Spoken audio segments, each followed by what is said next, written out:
MS word का first impression, इसे आप लेआउट भी बोल सकते हैं। तो यहाँ पर आपको बहुत सारी चीज़ें, जो लोग नए हैं उनको कुछ सारी चीज़ें नई दिखेंगी, जो पुराने हैं उनको तो वैसा ही दिखेगा, कुछ अंतर नहीं दिखेगा।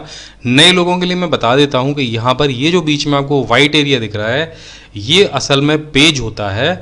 और एमएस वर्ड में हम जितना भी काम करते हैं वो सब पेज के ऊपर ही करते हैं। असल में हम जो प्रिंटर से पेज निकालते हैं, मार्केट से जो पेज लेके आते हैं, उसी पेज के लिए यहाँ पर हम मैटर तैयार करते हैं, डिज़ाइन तैयार करते हैं और सब कुछ उसी पेज के लिए करते हैं। तो सबसे बेसिक चीज़ यहाँ पर ये है कि आपके पास आपके पेज का साइज होना चाहिए। एमएस वर्ड में काम करने से पहले आप A4 पे काम कर रहे हैं या लीगल पे काम कर रहे हैं, हम इसको बाद में भी बदल सकते हैं, लेकिन अगर आप पहले से ये तय करके चलेंगे कि मेरे पास पेज कौन सा है, तो आप और भी बेहतर तरीके से काम कर पाएंगे। अब पेज पता करने के लिए आपको लेआउट में जाना है और यहाँ पर आपको पेज का साइज मिल जाएगा। तो आप जो भी पेज इस्तेमाल कर रहे हैं वहाँ से आप सबसे पहले ये पेज सेलेक्ट कर लीजिए।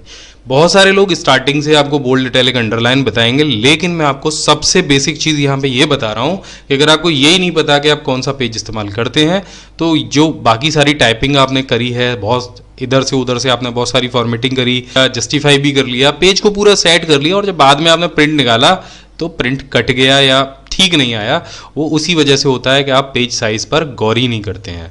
तो यहाँ पे सबसे पहले पेज साइज सेट करिए। अब चलते हैं हम इसके लेआउट पर। तो यहाँ पर ये जो आपको दिख रहा है ये पेज है, इधर उधर ये जो नीला हिस्सा है आप इस पर टाइप नहीं कर सकते हैं।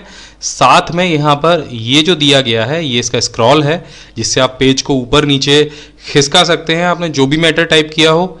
यहाँ पर आपको दिखाई देगा दोनों साइड में रूलर यानी पैमाना, और ये आपके पेज के साइज को बताता है कि आपका पेज कितना लंबा चौड़ा है। और इस पैमाने पर भी आपको दो कलर दिख रहे होंगे, एक तो यहाँ पर ये हल्का नीला सा, ये क्योंकि ब्लू हमने थीम कलर ले रखा है तो यहाँ पर अभी नीला दिख रहा है, अभी और कोई कलर लेंगे तो ये कुछ और कलर का दिखेगा। लेकिन फिलहाल बात ये है कि यहाँ पर ये जो कलर है, यहाँ से लेके यहाँ तक आप इसमें कुछ भी टाइप नहीं कर सकते हैं।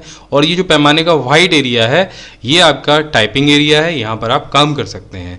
जिस तरह से ये साइड से छूटा हुआ है लेफ्ट और राइट से, उसी तरह से ये ऊपर और नीचे भी छूटा हुआ है पेज के, और इसको एमएस वर्ड की भाषा में पेज मार्जिन कहते हैं। और पेज मार्जिन जितना जितना आप छोड़ देंगे ऊपर और नीचे से या दाएं बाएं से, उतने एरिया में आप टाइप नहीं कर पाएंगे। बाकी सारा एरिया आपके टाइपिंग के लिए फ्री है, आप कितना भी कुछ भी अगर टाइप करना चाहें तो आप कर सकते हैं। यहाँ पर आपको टाइप नहीं करना है। आमतौर पे पेज मार्जिन छोड़ते हैं हम लोग, फाइल में पेज लगाते हैं तो यहाँ पर थोड़ा सा ज़्यादा छोड़ देते हैं। डिफ़ॉल्ट मार्जिन मैं आपको बता देता हूँ। सिंपल आपको इसे खिसकाना है, और जैसे आप इसे खिसकाएंगे देखिए यहाँ पर आपको पैमाना दिख रहा होगा, ये उल्टा चलता है और उधर की साइड में जो वाइट कलर वाला है वो सीधा चलता है।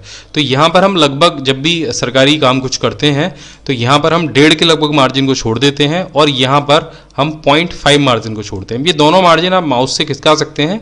इसी तरह से ऊपर वाला और नीचे वाला मार्जिन अगर आपको सेट करना हो तो भी आप इसके बीच में माउस ले जाइए और यहाँ से आप इसे ऊपर नीचे खिसका सकते हैं। तो ये तो हो गया पेज का जो बेसिक सेटअप है वो। अब इसके बाद थोड़ा सा और बात कर लेते हैं। यहाँ पर आप ऊपर देख रहे हैं जो होम मेन्यू है, होम मेन्यू में आपको बोल्ड, इटैलिक, अंडरलाइन, फॉन्ट बदलना, फॉन्ट साइज को चेंज करना, ये बहुत सारी बेसिक चीज़ें हैं जो आपको आती होंगी। थोड़ी सी एडवांस में इसमें मैं आपको बता देता हूँ। इसमें एक फार्मूला होता है, उसको पहले मैं आपको लगा के दिखा देता हूँ। यहाँ पर होता है RAND, और यहाँ पे हम इसको कॉमा लगा के बंद करेंगे, एंटर कराएंगे तो यहाँ पर एक पैराग्राफ हमारे पास जो रेंडमली है वो आके दिख जाएगा। ये एक बहुत सीक्रेट ट्रिक होती है एमएस वर्ड की, हिडन ट्रिक आप इसको बोलेंगे तो भी है। ये समझाने के लिए हम इसको इस्तेमाल करते हैं।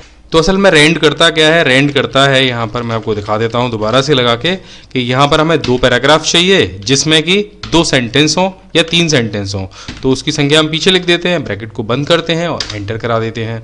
तो यहाँ पर आप देखिए आपके पास 2 लाइन वाले 2 पैराग्राफ या 2 सेंटेंस वाले 2 पैराग्राफ आ गए हैं। अब मैं आपको कुछ समझा पाऊंगा बड़े आराम से। तो यहाँ पर आप देख रहे हैं कि ये सारी जो आपको जो दिख रहा है फॉन्ट का जो पूरा एरिया है, असल में ये जब आप इसमें से कुछ भी चेंज इसमें करेंगे किसी भी फॉन्ट में तो वो उस फॉन्ट की फॉर्मेटिंग कहलाएगा।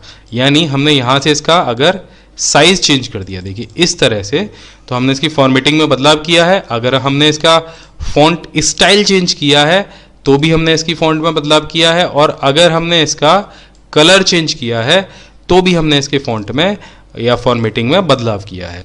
अब यही सारी चीज़ें आपको किसी और टेक्स्ट पर भी इस्तेमाल करनी है। तो जो मैंने ऑन में इस्तेमाल किया है वही मुझे इस टैब में या इंसर्ट में इस्तेमाल करना है। तो यहाँ पर एक बहुत प्यारा सा ऑप्शन दिया गया होता है फॉर्मेट प्रिंटर। तो यहाँ पर आपको इसको सेलेक्ट करना है, फॉर्मेट प्रिंटर पर जाना है और दोबारा से जिस भी फॉन्ट को इसके जैसा बनाना हो उसको सेलेक्ट कर लेना है। तो आप देखेंगे सेम इसके जैसा बन गया, जबकि हमें यही नहीं पता था कि इसमें हमने कौन कौन सा फॉन्ट इस्तेमाल किया था, कौन सा कलर इस्तेमाल किया था। तो ये यहाँ पर ये बहुत यूजफुल ऑप्शन है फॉर्मेट प्रिंटर।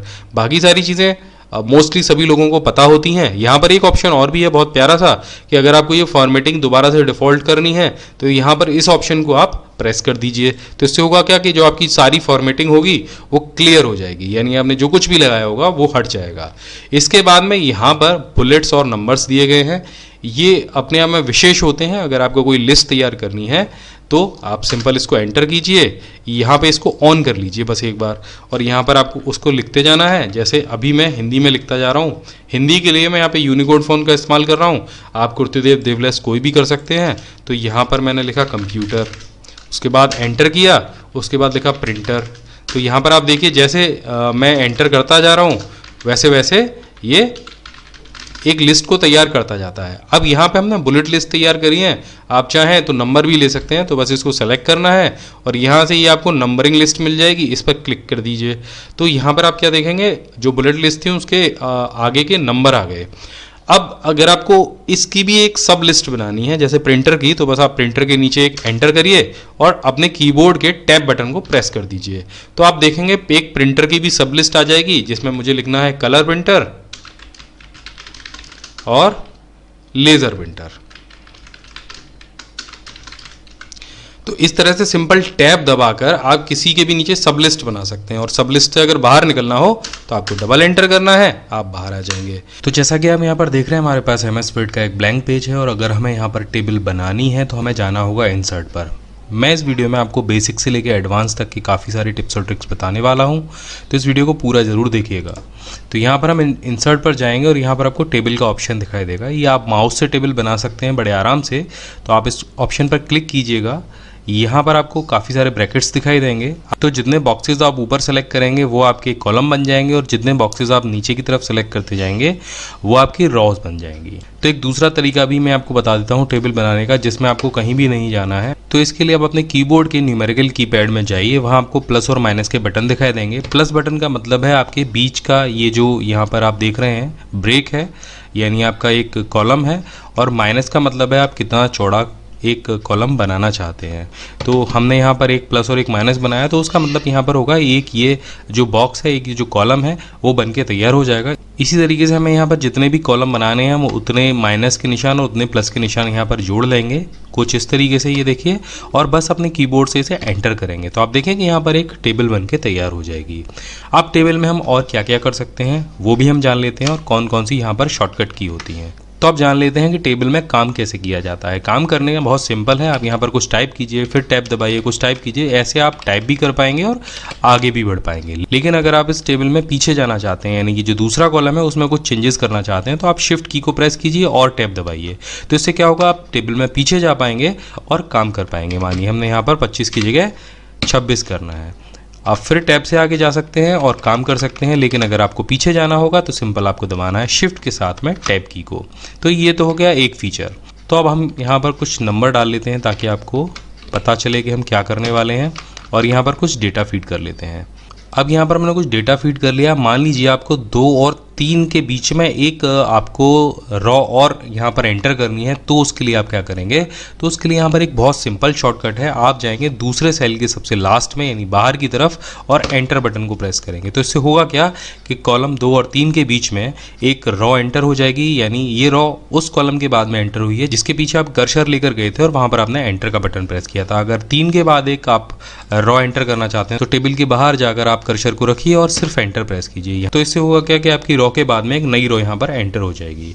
तो अगर आप चाहते हैं इस टेबल में से 2 टेबल बनाना है, यानी आप तीसरे वाले पॉइंट से एक नई टेबल बनाना चाहते हैं, तो पूरी टेबल को सिलेक्ट कर लीजिए और ऑल्ट के साथ में शिफ्ट बटन को प्रेस कीजिए। अब आपको सिंपल अपना डाउन एरो प्रेस करना है और आप देखेंगे ये जो टेबल है ये आपकी ऊपर वाली टेबल से अलग हो जाएगी। ये बहुत आसान है, बहुत ईजी ट्रिक है आपके टेबल में काम करने का। अगर दोबारा आप इस टेबल को ऊपर वाली टेबल से जोड़ना चाहते हैं तो बस ऑल्ट के साथ में शिफ्ट की को प्रेस कीजिए और अब एरो की को प्रेस कर दीजिए। तो ये भी बहुत सरल तरीका है टेबल को जोड़ने का। अब यहाँ पर एक ट्रिक मैं भी और आपको बताना चाहता हूँ। अगर 3 नंबर वाली रो को आप 1 नंबर वाली रो के ऊपर ले जाना चाहते हैं तो आप कॉपी और पेस्ट करेंगे। तो इसके लिए आपको कॉपी पेस्ट कुछ नहीं करना है, आप पूरी जो रो है उसको सिलेक्ट कीजिए और यही शिफ्ट के साथ में ऑल्ट की आपको प्रेस करनी है, अप एरो की प्रेस करनी है और आप देखेंगे जो 3 नंबर वाला जो कॉलम है वो आपके 1 नंबर वाले कॉलम के ऊपर आ जाएगा।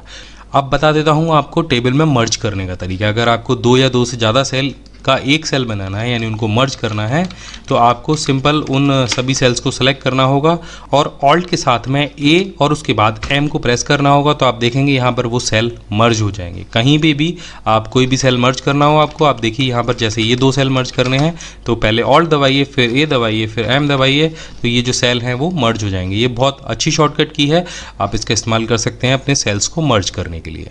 तो इसके बाद एक तरीका मैं और भी आपको बताना चाहता हूँ इस टेबल को स्प्लिट करने का। आपको सिर्फ दबाना है शिफ्ट कंट्रोल और एंटर, तो आपकी जो टेबल है वो 2 टुकड़ों में इंस्टेंटली बट जाएगी यानी कट जाएगी।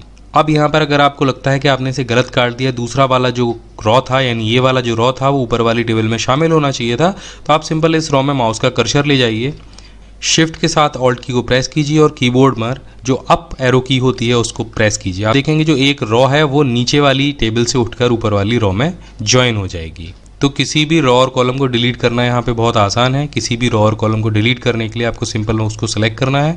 तो इस तरीके से जो एरो की है वो वहाँ पर आ जाएगी छोटी होकर, बस उसको सेलेक्ट कर लीजिए एक बार में, राइट क्लिक कीजिए और यहाँ पर आपको डिलीट कॉलम का ऑप्शन मिल जाएगा। तो इस तरीके से आप कोई भी एक पर्टिकुलर कॉलम डिलीट कर सकते हैं। इसी तरीके से आप रॉ को भी सिलेक्ट कर लीजिए, राइट क्लिक कीजिए।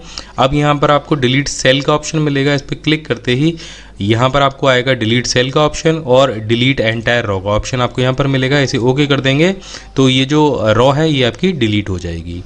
अब इसके बाद में ये जो आप देखेंगे ये पूरी जो टेबल है वो आपके पेज से छोटी हो गई है।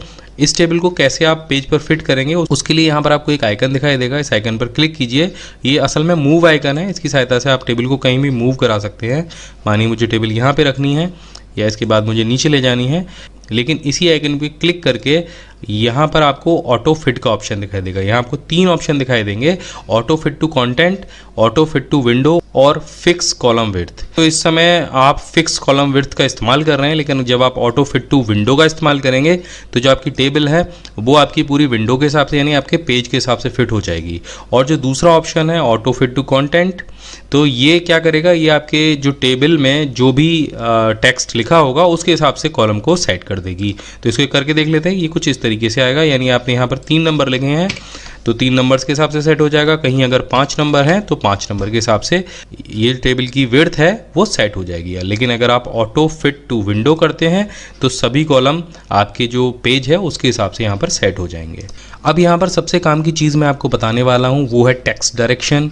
मान लीजिए आपने यहाँ पर कोई बहुत लंबा शब्द लिखा है, जैसे यहाँ पर मैं लिख देता हूँ माय बिग गाइड, लेकिन ये जो कॉलम है उसके हिसाब से बहुत छोटा है। तो ऐसे शब्दों को लिखने के लिए हम इसका टेक्स्ट डायरेक्शन बदल देते हैं। टेक्स्ट डायरेक्शन कैसे बदलते हैं वो मैं आपको बता देता हूँ। बस आपको इस सेल को सेलेक्ट करना है, राइट क्लिक करना है और यहाँ पर आपको दिखाई देगा टेक्स्ट डायरेक्शन का ऑप्शन, इस पर क्लिक कर दीजिए। आप यहाँ पर देखेंगे आपको 3 तरीके के ओरिएंटेशन दिखाई देंगे। तो ये जब आप इस पर क्लिक करेंगे और ओके करेंगे तो आपको जो टेक्स्ट है वो कुछ इस तरीके से दिखाई देगा। और उसके बाद अगर आप दूसरे ऑप्शन को सिलेक्ट करते हैं यानी दूसरा टेक्स्ट डायरेक्शन सेलेक्ट करते हैं तो आपको जो आपके कीवर्ड्स हैं वो कुछ ऐसे तरीके से दिखाई देंगे। तो आप जैसे भी चाहें टेक्स्ट डायरेक्शन का इस्तेमाल कर सकते हैं। जब आपके पास कॉलम की संख्या ज़्यादा होती है, टेक्स्ट आपको ज़्यादा लिखने होते हैं, तब हम इसका इस्तेमाल करते हैं। तो एक छोटे से पेज पर हम अपने टेक्स्ट को सेलेक्ट कर सकते हैं। जब हम इस टेक्स्ट डायरेक्शन को इस्तेमाल करेंगे तो आप देखेंगे ऊपर के जो सारे ऑप्शन हैं वो उसी तरीके से हो जाएंगे जैसे नीचे वाला आपका टेक्स्ट डायरेक्शन है। इसको अगर आप सीधा कर देंगे, सीधा करने के लिए आपको सिंपल कुछ नहीं करना है, आपको सिलेक्ट करना है, टेक्स्ट डायरेक्शन में जाना है और यहाँ पर ऊपर वाले टेक्स्ट को सिलेक्ट करना है, तो ये जो टेक्स्ट है वो सीधा भी हो जाएगा। अब बात कर लेते हैं सेल को स्प्लिट करने की या काटने की। अभी हमने सेल को मर्ज किया था, लेकिन अगर सेल को आपको किसी टुकड़ों में काटना है तो आपको सेल में राइट क्लिक करना होगा और यहाँ पर आपको स्प्लिट सेल का ऑप्शन दिखाई देगा। यहाँ पर आपको नंबर ऑफ कॉलम और नंबर ऑफ रॉज पूछ जाएंगे, तो नंबर ऑफ रॉ आप एक ही सेलेक्ट कीजिएगा, लेकिन आप जितने भी कॉलम में उसे काटना चाहते हैं वहाँ ऊपर कॉलम सेलेक्ट कर लीजिए और इसे यहाँ से ओके कीजिए। तो आप देखेंगे जो आपका सेल है वो उतने ही टुकड़ों में कट जाएगा। अभी हमने 4 में काटा है, अगर आप चाहते हैं कि ये 5 में कटे तो ये 5 में भी कटेगा। तो दोबारा से हम इसको करके देख लेते हैं। स्प्लिट सेल्स में हम जाते हैं और यहाँ से इसको 5 पे सेलेक्ट करते हैं और ओके कर देते हैं। तो आप देखेंगे ये 5 बराबर टुकड़ों में कट जाएगा। दोस्तों मैक्रो का इस्तेमाल करने के लिए सबसे पहले आपको अपने एमएस वर्ड में डेवलपर टैब को अनेबल करना होगा। तो डेवलपर टैब को अनेबल करने के लिए आपको जाना होगा अपने ऑफिस बटन पर और यहाँ पर आपको जाना होगा वर्ड ऑप्शन पर। पॉपुलर टैब में आपको 4 ऑप्शन दिखाई देंगे और यहाँ पर आपको दिखाई देगा show developer tab in the ribbon. इस पर टिक लगा दीजिए और इसे यहाँ से ओके कर दीजिए। जैसे आप इसे यहाँ से ओके करेंगे आपको अपने रिबन में डेवलपर टैब दिखाई देने लग जाएगा और सबसे पहले आपको यहाँ पर ऑप्शन दिखाई देगा विजुअल बेसिक का और उसके बाद आपको दिखाई देगा मैक्रो। अब मैक्रो होता क्या है हम थोड़ा सा समझ लेते हैं। असल में मैक्रो आपके किए गए स्टेप्स को रिकॉर्ड करता है और रिकॉर्डिंग के आधार पर जब आप उसे दोबारा से रन कराते हैं तो वो उन्हीं स्टेपों को दोबारा फॉलो कर लेता है। तो सबसे पहले जान लेते हैं मैक्रो का फ़ायदा क्या होता है। आप यहाँ पर देख रहे हैं एक लिस्ट बनी हुई है और हमें इस लिस्ट के हर नाम के पीछे एक डैश लगाना है कुछ इस तरीके से और एक एंटर करना है और एंटर के बाद में भी हमें यहाँ पर कुछ डैश लगाने हैं और ये हमें जो प्रक्रिया है वो हर नाम के साथ में करनी है। तो अगर आप मैक्रो नहीं लगाएंगे तो ये कुछ टिपिकल हो सकती है या फिर हमें हर नाम को मान लीजिए यहाँ पर ब्रैकेट में बंद करना है कुछ इस तरीके से। मैं आपको दिखा देता हूँ। तो हर नाम को अगर आप ब्रैकेट में बंद करेंगे तो भी अगर आप मैनुअल करेंगे तो आपको बहुत टाइम लगेगा, हिंदी में हो चाहे इंग्लिश में हो। तो यहाँ पर हम जान लेते हैं कि ये काम हम मैक्रो की सहायता से कैसे कर पाते हैं। तो इन ब्रैकेट और डैश को हटा देते हैं हम। मैक्रो बनाने से पहले आपको एक चीज़ और ध्यान देनी होगी कि आपको मैक्रो को स्टार्टिंग और एंडिंग पॉइंट बताना होगा और ऐसा स्टार्टिंग और एंडिंग पॉइंट हो जिसको वो लूप में चला सके, यानी जहाँ से शुरू हो वहीं पर ख़त्म होना चाहिए। तो हम आपको बता देते हैं स्टार्टिंग पॉइंट के लिए आप ये जो शब्द है राम, इसको हम थोड़ा सा जूम कर लेते हैं। ये हम इसको स्टार्टिंग पॉइंट बता देते हैं और इसी पॉइंट पर आकर अगली बार ये एंडिंग पॉइंट बनेगा। तो देख लेते हैं ये कैसे बनेगा। यहाँ पर हम रिकॉर्ड मैक्रो पर जाते हैं। जब आप रिकॉर्ड मैक्रो पर जाएंगे तो आपको यहाँ पर मैक्रो नेम देना होगा। तो हम यहाँ पर कोई भी नाम दे देते हैं या इस नाम को भी हम मान लेते हैं। उसके बाद आपको यहाँ पर दिखाई देगा कीबोर्ड। तो आप एक मैक्रो बनाने के बाद उसको कीबोर्ड से रन भी करा सकते हैं। तो यहाँ पर आप एक कीबोर्ड के लिए शॉर्टकट की दे देंगे, कोई भी शॉर्टकट की दे सकते हैं, लेकिन ध्यान रखें कि वो शॉर्टकट की पहले से विंडोज़ के साथ या एमएस वर्ड के साथ काम ना करती हो। तो हम यहाँ पर शिफ्ट कंट्रोल एम एक शॉर्टकट की बना देते हैं और इसको यहाँ पर ऐड करा लेते हैं। इसे क्लोज कर देते हैं और अब आपका मैक्रो रिकॉर्ड होना शुरू हो गया है। आप देखेंगे आपके माउस के कर्सर पर एक पुराने ज़माने की कैसेट जैसा एक निशान आ गया है। तो हम शुरू करते हैं। हम सबसे पहले दबाएंगे एंड का बटन। तो जो हमारा कर्सर है वो उस पहले टाइप किए हुए नाम के पीछे आ गया है। इसके बाद एक स्पेस देंगे और स्पेस देने के बाद में हम यहाँ पर डैश लगाएंगे। डैश लगाने के बाद हम एक एंटर करेंगे और एंटर करने के बाद हम यहाँ पर कुछ डैश और लगाएंगे। इसके बाद हम इसे एरो की से नीचे लेके आएंगे और पहले नाम के आगे इसको छोड़ देंगे, जैसे कि वो पुरानी स्थिति में था ऊपर वाले नाम के आगे। अब इसको यहाँ से स्टॉप कर देंगे और ये मैक्रो आपका रिकॉर्ड हो गया। यानी आपने देखा कि हमने यहाँ नाम के पहले से शुरू किया था और लास्ट में आके उसको नाम के पहले ही छोड़ दिया है। ये एक लूप बन जाएगा। अगली बार जब आप मैक्रो को रन करेंगे तो ये इसी तरीके से काम करना शुरू कर देगा। अब मैक्रो को रन कैसे कराते हैं? तो रन कराने के लिए आप या तो वही शॉर्टकट की का इस्तेमाल कीजिए, लेकिन ये ध्यान रखिएगा कि जो कर्सर है वो आपके नाम के पहले होना चाहिए। तो यहाँ पर हम वही शॉर्टकट की इस्तेमाल करते हैं। शिफ्ट कंट्रोल एम हमने बनाया था।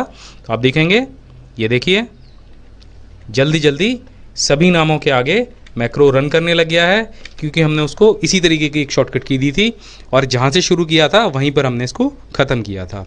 अब ऐसा नहीं है कि आप एक ही मैक्रो बना सकते हैं, आप अलग अलग शॉर्टकट की के साथ में अलग अलग मैक्रो भी बना सकते हैं। तो हम एक मैक्रो और बना के देखते हैं। हम यहाँ पर ब्रैकेट लगा कर देखेंगे क्या सभी नामों के आगे ब्रैकेट लग जाएगा।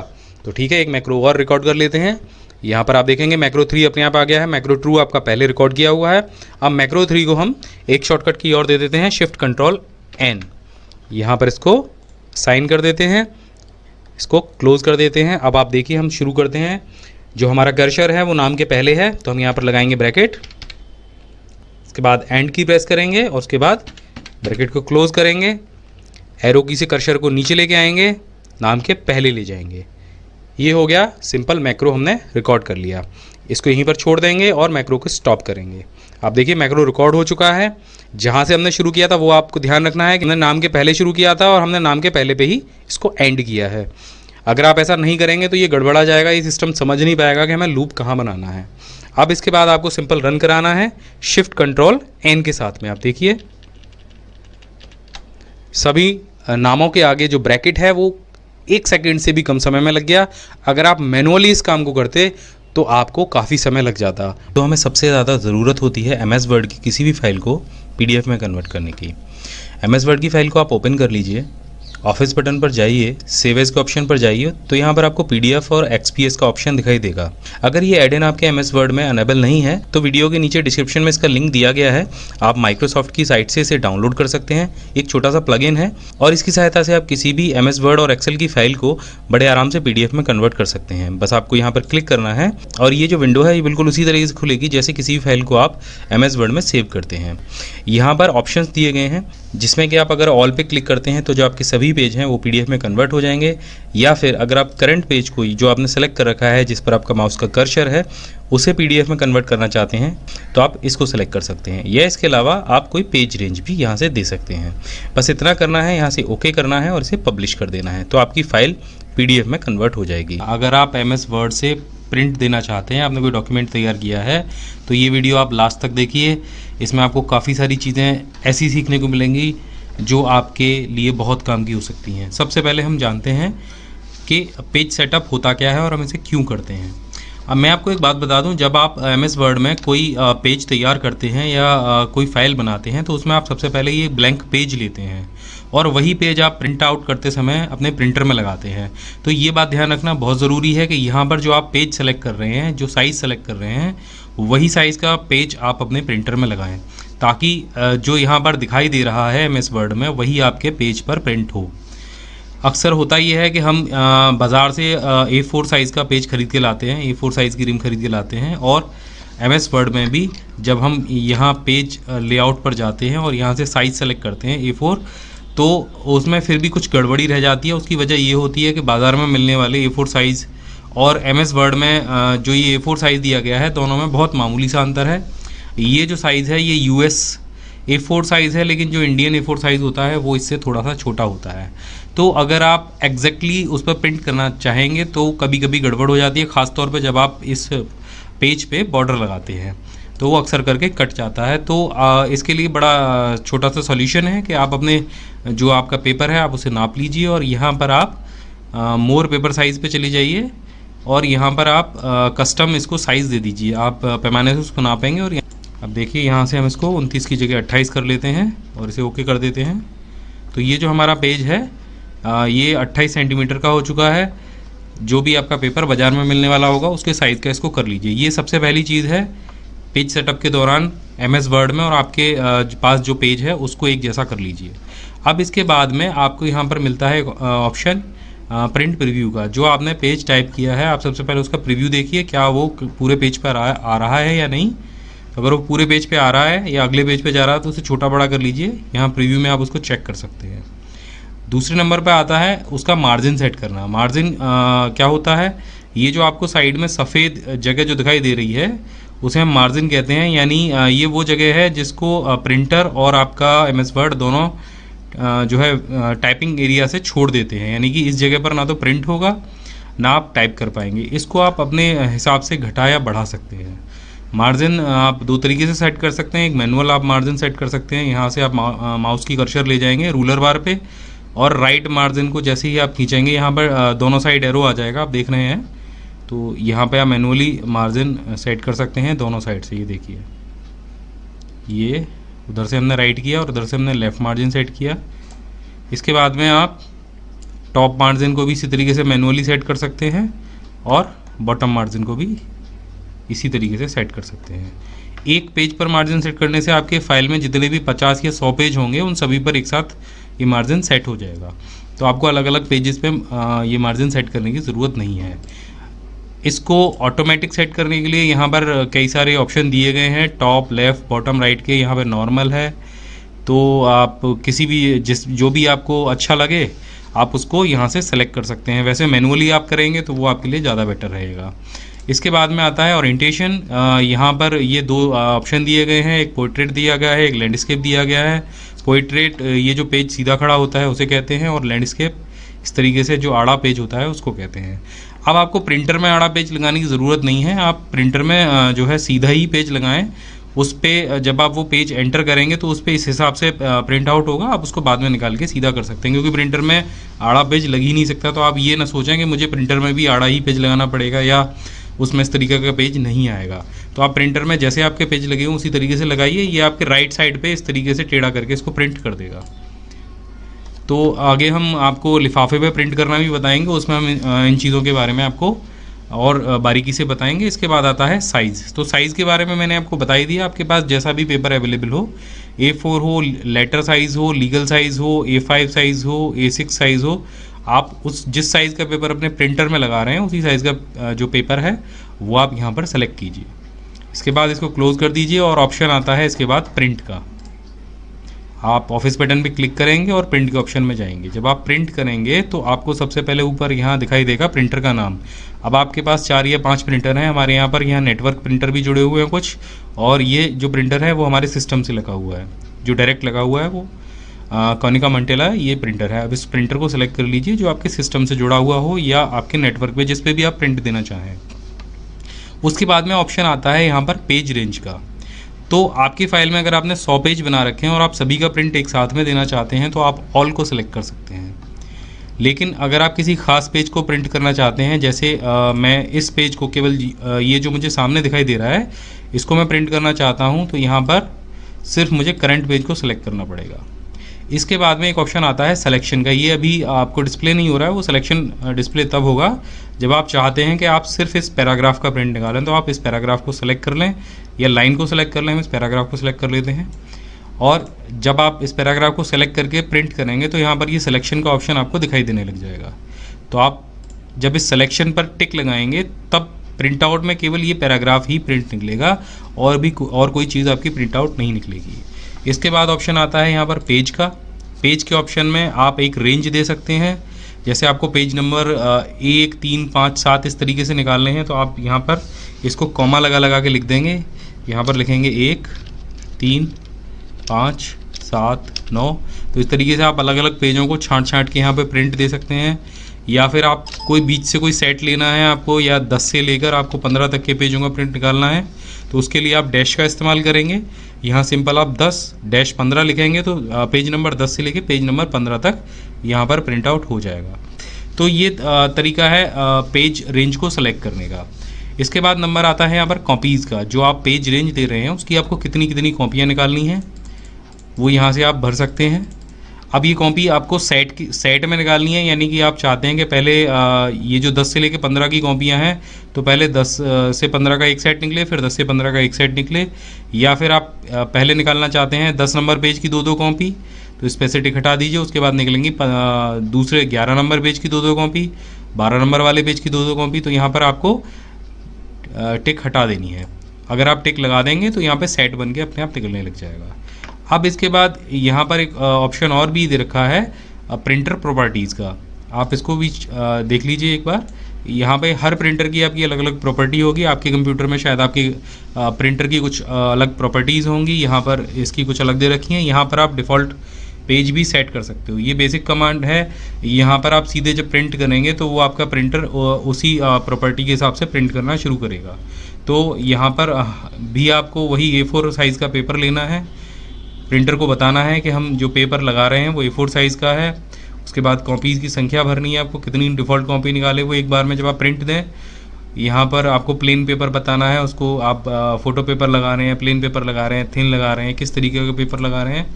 तो या फिर अगर आप इसमें ज़्यादा टेक्निकली उसमें नहीं जाना चाहते हैं तो इसको आप डिफ़ॉल्ट सेट कर दीजिए। ये डिफ़ॉल्ट वो कंडीशन हो जाएगी जो आपके पास कंपनी से प्रिंटर नई कंडीशन में आया होगा। बस यहाँ पर एक चीज़ का ध्यान रख लें कि पेपर साइज़ वही रहे जो आप अपने प्रिंटर में लगा रहे हैं। इसके बाद आपको सिंपल यहाँ से प्रिंट देना है और आपके प्रिंटर को कमांड चली जाएगी और वो प्रिंट आउट निकाल देगा। दोस्तों यहाँ हमारे पास MS वर्ड में एक फ़ाइल बनी हुई है जिसमें हमने नीचे कुछ राज्य और उनकी राजधानियों की एक लिस्ट बनाई है और ऊपर हमने नीति आयोग के बारे में कुछ 2 पैराग्राफ लिखे हैं जिनको हमने सेम कॉपी किया है। अब आप किस तरीके से सेलेक्ट करते हैं MS वर्ड में मैं आपको बता देता हूँ। आपको अगर ये पैराग्राफ सेलेक्ट करना हो या किसी शब्द को सेलेक्ट करना हो तो आप माउस से क्लिक करके इस तरीके से ड्रैग करते हैं। या आगे से पीछे इसको इस तरीके से ड्रैग करते हैं, या पूरे पैराग्राफ को सिलेक्ट करना हो तो आप ऊपर से लेके नीचे तक इसको इस तरीके से ड्रैग करते होंगे। लेकिन ये जो पैराग्राफ है ये माउस की सिंपल क्लिक्स पर ही सेलेक्ट हो सकता है। तो सबसे पहले जान लेते हैं कि माउस की क्लिक से आप पैराग्राफ को कैसे सेलेक्ट कर सकते हैं। अगर आप किसी भी शब्द को सेलेक्ट करना चाहते हैं, सिंगल शब्द को, तो आपको सिर्फ उस पर जाके एक डबल क्लिक करना होगा, तो वो सिंपल जो शब्द है वो सिलेक्ट हो जाएगा। और इसके अलावा अगर आप पूरे पैराग्राफ को सेलेक्ट करना चाहते हैं तो सिंपल आपको 3 क्लिक करनी होंगी, 1 2 3, तो ये जो पूरा पैराग्राफ है वो बड़े आराम से सेलेक्ट हो जाएगा। अब लाइन को सेलेक्ट करने के लिए आपको क्या करना होगा, आप किसी भी लाइन के आगे क्लिक कीजिए और शिफ्ट के साथ में एंड बटन को प्रेस कीजिए, ये आपके कीबोर्ड पे दिया गया होता है। और अगर आप लाइन के आखिर में हैं तो शिफ्ट के साथ में होम बटन को दबाइए, तो वो पूरी लाइन सेलेक्ट हो जाएगी। लेकिन अब यहाँ पर ये जो चीज़ें हैं ये बहुत सिंपल हैं, काफ़ी सारे लोग इनको जानते हैं। अब यहाँ पर आ जाते हैं इस लिस्ट पर, और जो मेन ट्रिक है, जो मास्टर ट्रिक है, उसके बारे में जान लेते हैं। इस लिस्ट में से केवल आपको जो राज्यों के नाम हैं वो कॉपी करने हैं और कुछ भी कॉपी नहीं करना है। आमतौर पर जब आप इस लिस्ट को सेलेक्ट करेंगे राज्यों के नाम कॉपी करने के लिए, तो आप देखेंगे कि साथ में जो प्रदेश हैं और राजधानी है वो भी सेलेक्ट हो जाएगी। तो केवल इन राज्यों के नामों को हम कैसे निकाल सकते हैं, कैसे अकेले इनको सेलेक्ट कर सकते हैं और कॉपी करके कहीं और दूसरी जगह ले जा सकते हैं। आपको करना ये है, आपको अपने कीबोर्ड से अल्ट बटन को प्रेस करना है और बस आपको नीचे केवल राजधानी के नाम सेलेक्ट करते हुए जाने हैं। आप देखेंगे यहाँ पर हमने राजधानी का नाम सेलेक्ट कर लिया है, आपको कॉपी करना है और कहीं भी नीचे ले जाकर आप उसे पेस्ट कर सकते हैं। तो आप देखिए उस लिस्ट में से सिर्फ राजधानी के नाम यहाँ पर आ गए हैं। इसी तरीके से हम प्रदेशों के नाम भी अगर सेलेक्ट करना चाहें तो आपको सिर्फ यहाँ पर क्लिक करना है, अल्ट बटन को प्रेस करना है और आप देखेंगे सिंपल आप वहाँ से प्रदेश के नाम भी बड़े आराम से कॉपी कर सकते हैं और कहीं भी पेस्ट कर सकते हैं। ये देखिए इस तरीके से। अब एक और बात, सिलेक्शन का एक और तरीका यहाँ पर देख लीजिए। ये जो पैराग्राफ है इसमें से कुछ नाम हमें छांटने हैं और उनकी एक लिस्ट बनानी है। जैसे यहाँ पर अध्यक्ष, उपाध्यक्ष, वित्त मंत्री, रक्षा मंत्री, ये 4 नाम हमें निकालने हैं और इनकी एक लिस्ट बनानी है। इसके साथ में प्रधानमंत्री को भी जोड़ लेंगे। तो यहाँ पर सिंपल आपको कंट्रोल बटन दबाना है और जिन नामों को आप निकालना चाहते हैं इस पैराग्राफ में से उन पर सिर्फ डबल क्लिक करते जाना है। तो हमने यहाँ पर कंट्रोल बटन को प्रेस कर लिया है, प्रधानमंत्री हमने सेलेक्ट कर लिया। उसके बाद हमने सेलेक्ट किया यहाँ पर अध्यक्ष, उपाध्यक्ष, वित्त मंत्री, रक्षा मंत्री। आप देखेंगे इस समय हमने यहाँ से 5 नाम सेलेक्ट कर लिए हैं। बस आपको कॉपी करना है, पेज के लास्ट में जाना है और उसको पेस्ट कर देना। आप देखिए 5 नामों की एक लिस्ट बन गई है। तो इस तरीके से आप MS वर्ड में काम करते समय अगर सिलेक्शन में इन तरीकों का इस्तेमाल करेंगे तो आप ज़्यादा आसानी से काम कर पाएंगे।